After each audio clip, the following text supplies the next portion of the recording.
Narsinghgarh high school से आई हूँ। Narsinghgarh high school से। और आज का प्रोग्राम आपको कैसा लगा? स्कूल में मतलब कितने रैंक पे था?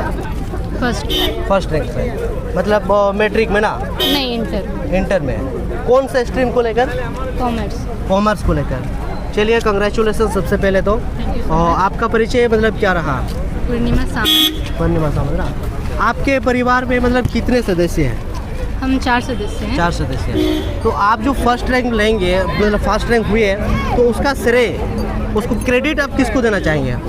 To all my teachers and my parents. Teacher और पेरेंट्स को देना चाहेंगे। ऑफकोर्स टीचर और पेरेंट्स की बिना सपोर्ट का शायद आप यहाँ तक नहीं रहते हैं। तो आगे जा कर के आप जो कॉमर्स स्ट्रीम में किए हैं, तो आगे आपका क्या प्लान है? फिलहाल तो बीकॉम करने का प्लान है। इसके बाद कुछ कॉम्पिटिटिव एग्जाम की तैयारी, कुछ मतलब गवर्नमेंट जॉब को लेकर।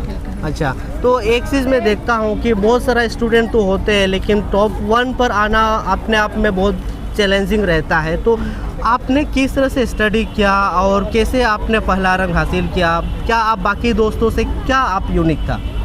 Self study. अच्छा, ये बहुत इंपॉर्टेंट है, क्योंकि ट्यूशन होता है, स्कूल में पढ़ाई होता है, मगर सेल्फ स्टडी जहाँ ढीला हो जाता है तो शायद रिजल्ट में कमी नज़र आता है। तो ठीक है, अभी के लिए वर्तमान इतना ही हम लोग बात करते हैं। तो हम लोग कोशिश करेंगे कि आगे भी।